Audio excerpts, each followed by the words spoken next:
días y bienvenidos a las entrevistas en Religión Digital. Hoy nos vamos a la otra parte del mundo con Sergio Godoy. Sergio, buenos días. Buenos días. ¿Qué tal? ¿Desde Guatemala? Desde Guatemala, efectivamente. Desde el norte de Guatemala, en la zona de Verapaz. Las Verapaces, las preciosas y famosas Verapaces. La verde Verapaz, como decimos. ¿La alta o la baja? ¿O las dos? La alta Verapaz, más que todo, sí. Guatemala, que es un país pequeñito pero precioso, doy fe. Tuve la suerte de estar allí hace un par de años, en el que, bueno, se han vivido muchos problemas en las últimas décadas. Ahora parece que el país, bueno, remonta, aunque hay determinadas cuestiones que en Centroamérica no sé si se solucionarán alguna vez.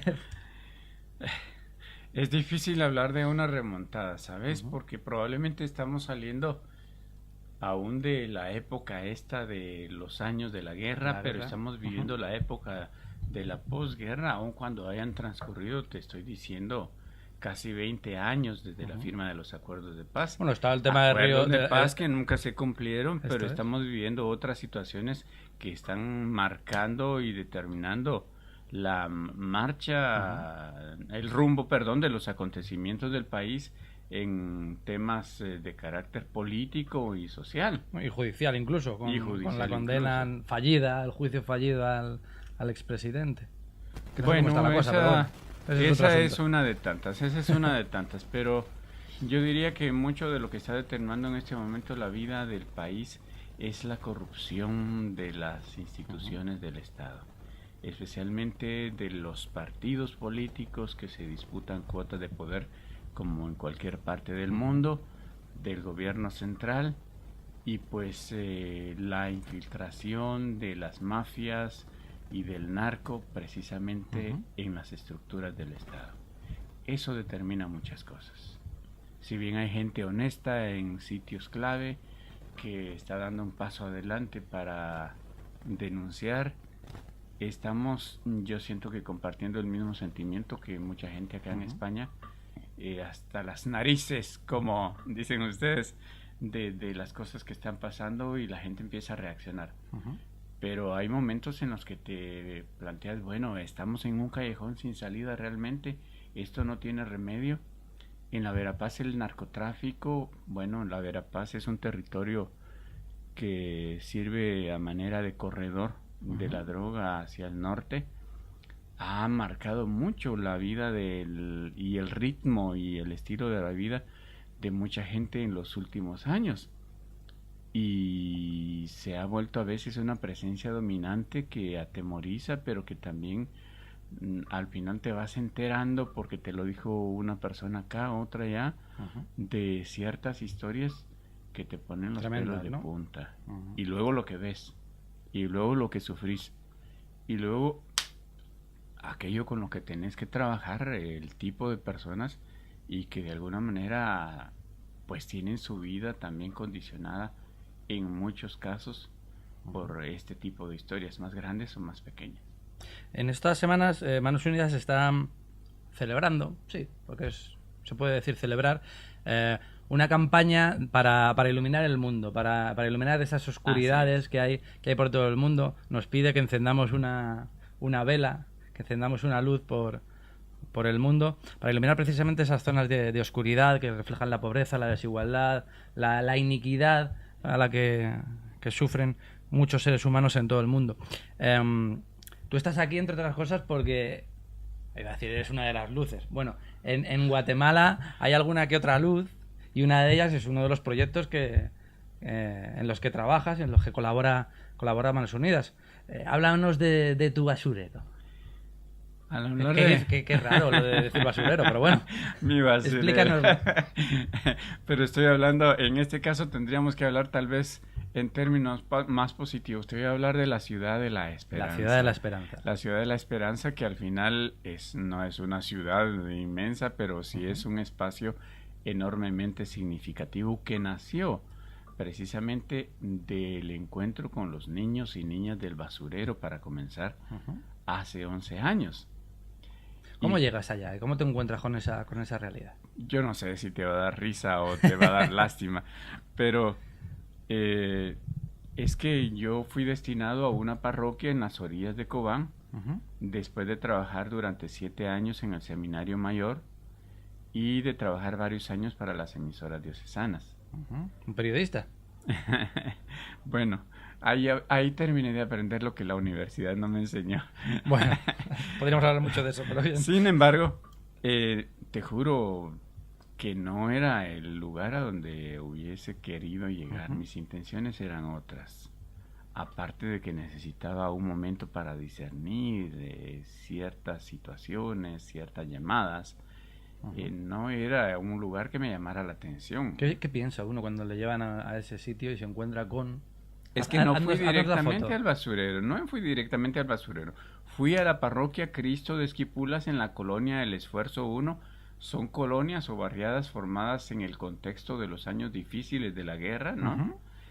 Pero que, pues, tenía fama de ser zona roja. Encima de eso no se parecía en nada a la parroquia de San Martín o la de Catedral o a algunas otras, en donde pues ya hay una comunidad sólida, formada, con la que podés trabajar, proyectarte, sino que ahí estaba todo como que al margen, un mundo desconocido y efectivamente una comunidad heterogénea en muchos aspectos culturales, religiosos incluso, y tremendamente indiferente. Era la peor enfermedad probablemente. Sí, yo creo que es la peor enfermedad. Católicos que lo son porque los bautizaron, porque se creen que pertenecen a, pero que también no te dejan hacer nada porque están anclados a sus tradiciones, a sus costumbres o a lo que les enseñaron hace varios años, o católicos tremendamente indiferentes a los que no les importa la realidad que tienen que transformar porque viven encerrados en actitudes o en un estilo religioso pietista que nada tiene que ver con la sociedad. Y yo no sé si por naturaleza soy así como que tal vez un poco revolucionario o siempre voy en contra de lo establecido o me gusta cambiar las cosas. La verdad es que al cabo de las semanas y los meses mi depresión se había acentuado. Y ya tenía ganas de salir corriendo para cualquier sitio porque no era feliz. Pero es ahí donde a lo mejor yo también suelo ser algo escéptico. La providencia. La providencia me llevó de la mano de un excompañero de estudios al vertedero municipal.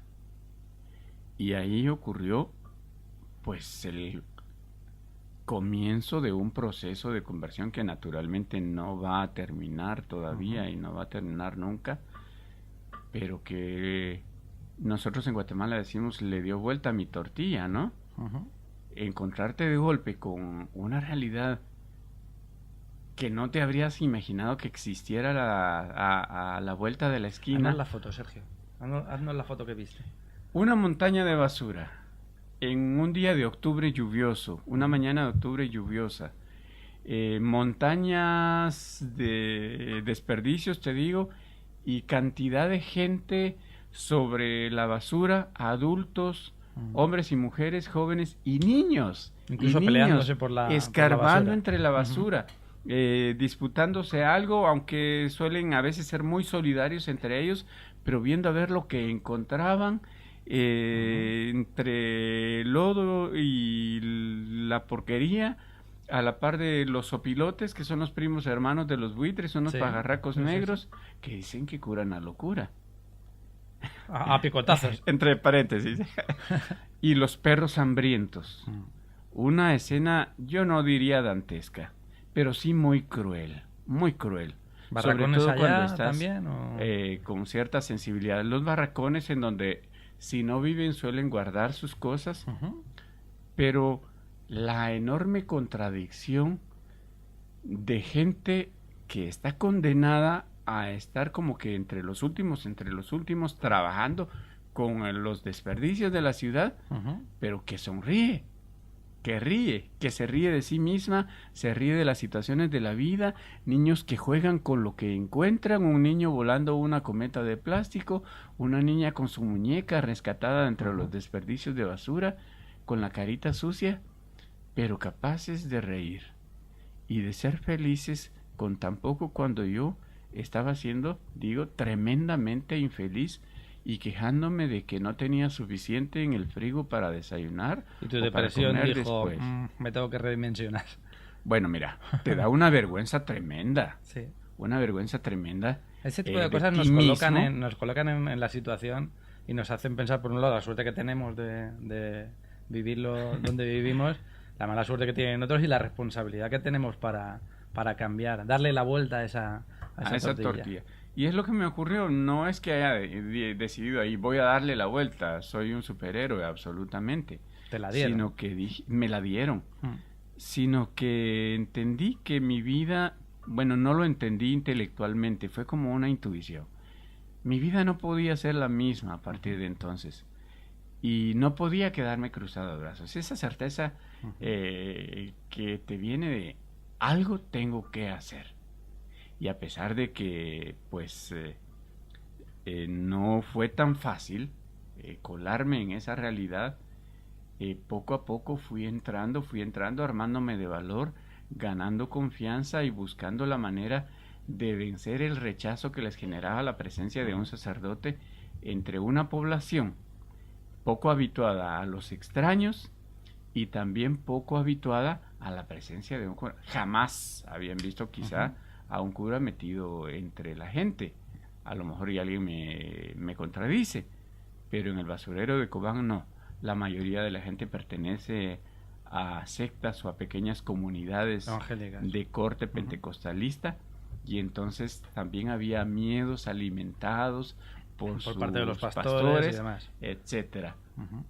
Y un cura no puede ser una persona buena. No puede ser una persona fiel. No, si es que la Iglesia Católica es la bestia. Al día siguiente te va a aparecer sobre la frente este triple número, ¿no? Sí. Y no te acerques. Y a los niños, pues, estábamos y vivimos una época, hay que decirlo, esto no suelo comentarlo, en la que existía el temor por el comercio de órganos, el secuestro de niños o la venta de niños para adopciones ilegales o el secuestro de órganos. Y yo pues seguramente quería más de alguno para convertirlo en jabón. Imagínate, vencer todas estas fantasías. Me suena, también ha pasado incluso en este país. Yo recuerdo algún ejemplo así de amigos evangélicos. Al revés, que pasaba al revés, que se decían en algunos pueblos perdidos de Andalucía que cuando venían estos evangélicos hace 20, 30 años, se van a llevar a vuestros hijos. Tal. En fin, que la religión malentendida siempre... La religión malentendida, por unos y por otros. Claro. Por unos y por otros. ¿Qué hay hoy? ¿En qué se ha convertido ese basurero? Al cabo de 11 años, esa iniciativa de hay que hacer algo permitió ir generando espacios para la educación. Yo creo, y mis compañeros también lo creemos, que la educación es la llave para transformar la realidad del país. Es una de las claves también del lema de Manos Unidas de estos años. La educación integral. Me estoy refiriendo a esa tarea educativa que te hace crecer al lado de la gente que acompañas, pero que toca todas las dimensiones de tu personalidad. No se trata solo de adquirir conocimientos en un colegio, que en una te escuela, amplía los horizontes, que te humaniza. Es la clave para cambiar a Guatemala, pero para cambiar muchas otras realidades en el mundo. Y pues probablemente, y también lo entendí con los años, estamos solamente sembrando el cambio, estamos poniendo la semilla y otros van a ver los resultados, pero alguien tiene que hacerlo. Y de esa cuenta, pues por la providencia, por el apoyo de Manos Unidas, por el apoyo de otras organizaciones españolas, y no es que esté tirando flores por montón, pero gracias a la solidaridad de mucha gente, especialmente acá en España, aunque también en Guatemala, aunque algunos en Italia, pues se fue construyendo poco a poco un centro dedicado al acompañamiento y a la formación integral de estos niños. Es precioso, te lo digo en serio. Como un buen padre que habla de sus hijos. No solamente porque hay momentos en que se llena de la alegría de los patojitos que van, que vienen, que te abrazan, que te dan tanto afecto, que necesitan tanto afecto, sino porque tiene mucho color, y porque desde un principio, gracias a que el padre de la Ciudad de la Esperanza, un arquitecto madrileño, también creía en eso, fue un lugar concebido para que fuera un lugar bello de encuentro entre la gente. Y esto tiene mucho que ver con la calidad de la educación que se da. La educación no te entra solamente a través del oído al cerebro o de la vista al cerebro, sino tiene que bajar a tu corazón a través de la belleza. Hace parte de la educación implícita, ¿no? Eso que estás viendo todos los días a cambio de estar viendo la oscuridad deprimente de tu chabola, sino que estás viendo algo que te puede estimular y hacer creer que el mundo es otra cosa. ¿Siguen trabajando algunos niños en Por supuesto que sí, hay muchos niños que tienen que compartir. Porque ese tipo de cosas son muy no se cambian de la cambiar noche a la noche mañana. A veces tenés que luchar contra la misma situación, contra el contexto familiar, contra los mismos padres, o contra los adultos, o contra gente que malinterpreta lo que estás haciendo, y a veces hasta contra los mismos niños que se ponen tosudos y que no quieren seguir estudiando. Porque a veces a mí me ha ocurrido en algún otro proyecto de ir en el centro de África, por ejemplo, donde hay niños esclavos en Benín, de ver cómo se están construyendo escuelas desde hace años, pero que hay niños que todavía siguen picando la piedra, y había personas que iban a llevar allí financiaciones escandalizando que estamos metiendo dinero pero todavía hay niños, y dices, ¿usted sabe lo que nos ha costado que la familia acceda, que varias horas al día estos chicos estén en la escuela y no estén picando piedra? Es una tarea de una generación. Póngase usted, por favor, en las sandalias o en los pies descalzos de esta gente para entender lo que significa el aporte de estos chicos como mano de obra para la subsistencia de toda la familia, para el grupo familiar.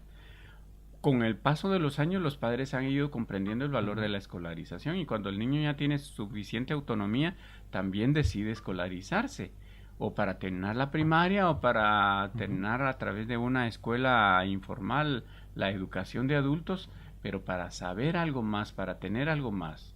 A veces pienso, probablemente estos chicos no pasen de acá, pero seguro que sus hijos van a poder ir más allá. Sin embargo, hay que comenzar por algo. Y los niños los fines de semana o por las tardes tienen que seguir trabajando. Pero no estamos hablando ya únicamente de los niños del basurero, sino estamos hablando de niños y niñas de las barriadas marginales de Cobán, que también están expuestos a muchas otras clases de riesgo. Este año estuvimos trabajando con un promedio de 425 niños y niñas entre los 3 años hasta los 19, 20 años. Te estoy hablando de los chicos que entran a la Escuelita Feliz, que es la guardería del basurero, hasta aquellos que egresan del bachillerato orientado al turismo y la administración hotelera en la ciudad de La Esperanza. Y dentro de nada, si no lo tenéis ya, tendréis algún universitario incluso. Yo quiero soñar. Hace unas semanas volvió una niña de la primera promoción a dar las gracias y a animar a sus compañeros de bachillerato para diciéndoles que valía la pena estar ahí, y que valía la pena el esfuerzo y valía la pena soñar. Que el haber pasado por Comunidad de Esperanza a ella le abrió las puertas de un trabajo, y que a lo largo de los años, mientras estudiaba en la universidad, también fue ascendiendo en su trabajo, y que se siente no solo agradecida, sino realizada como mujer. ¿Cómo colabora Manos Unidas con Comunidad de Esperanza, y cómo podemos colaborar nosotros? Ustedes, señores, que nos estarán viendo. Manos Unidas ha colaborado con nosotros a través del financiamiento de la construcción de los espacios para la educación y para la alimentación de los niños. Yo creo que hay muchas maneras de colaborar. Hay chicos que quieren seguir estudiando, pero nos faltan los recursos para facilitarles estas posibilidades. Uno de los grandes dramas a nivel nacional, y especialmente en Alta Verapaz, que ocupa aún uno de los primeros lugares en pobreza extrema en Guatemala, es precisamente el problema del hambre y de la desnutrición crónica. Si bien tenemos en Guatemala la historia del corredor seco, esa zona en donde los niños literalmente se mueren de hambre, hay un fantasma que, bueno, como todos los fantasmas, lo podés ver pero no lo podés tocar, pero que acecha la vida y la historia de muchos de nuestros niños, el hambre. Y necesitamos asegurarnos la comida para ellos, como asegurar la subsistencia de la casa hogar, que acoge a muchos niños y niñas víctimas de la violencia intrafamiliar, víctimas de abusos de todo tipo, o víctimas del abandono y de la pobreza extrema. Entonces son formas puntuales de colaborar, pero yo diría que todo aquello que se pueda aportar desde un céntimo hasta una buena porción de tu tiempo para cambiar ya sea las cosas aquí en España o desde España, a pesar de la situación que se vive, seguir pensando que tiene tanto mérito dar desde tu pobreza y desde tu limitación, me gusta decirlo, permiten que tu vida sea mejor, te hacen mejor persona, te hacen más feliz y hacen que este mundo que es tu casa también sea un mundo mejor, ¿no? Y que es un mundo muy grande, pero que cada vez está más conectado. Bueno, tú y yo lo sabemos porque no nos conocíamos de nadie, de repente hemos descubierto que tenemos muchas cuestiones en común y alguna que otra persona. Me ha comentado Adela, que es la persona de Manos Unidas con la que te está trayendo, tu ángel de la guarda aquí en España, que me hables del Bernabéu. Que te hable del Bernabéu de Guatemala. Mira, entre paréntesis, a veces a mí me gusta llevar las cosas con mucho humor, a veces hasta con un humor negro. Dicen que es una característica de mi personalidad. Pero en una realidad como esa te tenés que reír bastante para no llorar. Y aparte de que tenemos nuestros momentos difíciles y de llanto y de drama, pues reímos mucho, hemos aprendido a reír. Y cuando digo del Bernabéu, no es que lo diga por burlarme, me encanta cada vez que voy en peregrinación a Santiago, al Santiago Bernabéu. Ahí no estamos de acuerdo, pero bueno. No, pero... todo empezó precisamente en ese espacio tan reducido que era un pequeño campo de fútbol de puro polvo, de pura tierra. Te decía en la previa a la entrevista que en tiempo de calor, en la temporada seca, estás tragando polvo por todos lados. Y en tiempo de lluvias te estás revolcando entre el fango, ¿no?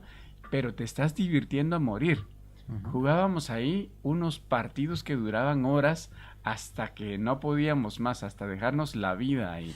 Y hay unos chicos fantásticos que si les vieran los fichaban. Porque están tan familiarizados con el balón que te hacen maravillas.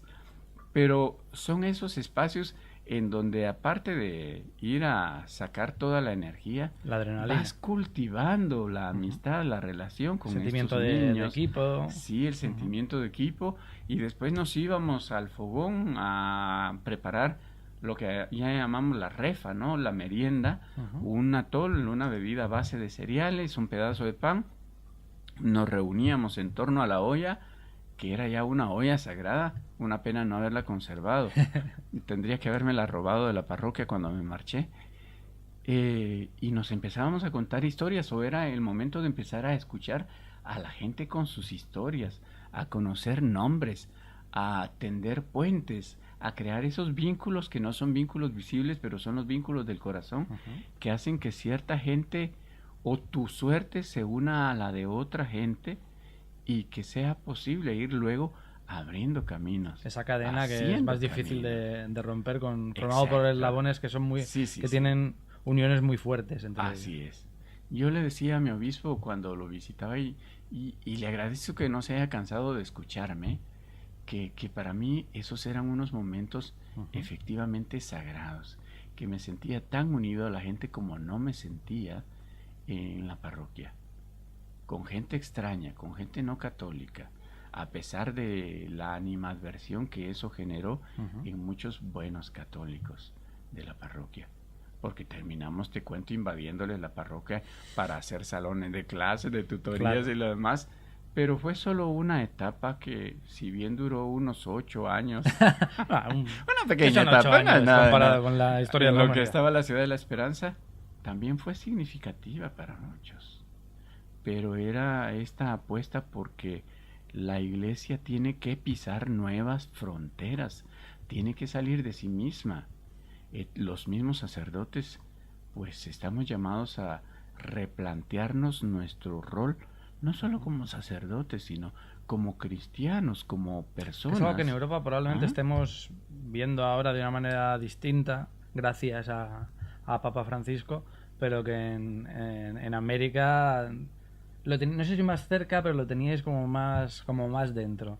ese hacerse barro con la gente, ese mancharse las manos. Y te digo que yo admiro mucho a mis hermanos sacerdotes, los que están en las parroquias, pero a lo mejor yo no estoy hecho para eso, porque sé la cantidad de caminos que se recorren, lo matado que es estar de una comunidad rural a otra, con celebraciones, acompañando a tanta gente.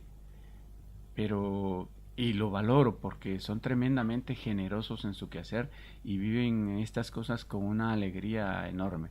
Sin embargo, probablemente mi espacio era ese, el que descubrí, o es el espacio donde he comenzado a soñar nuevas experiencias, en donde he tratado de vivir y redescubrir mi identidad de cristiano y reencontrarme con Dios, ¿no?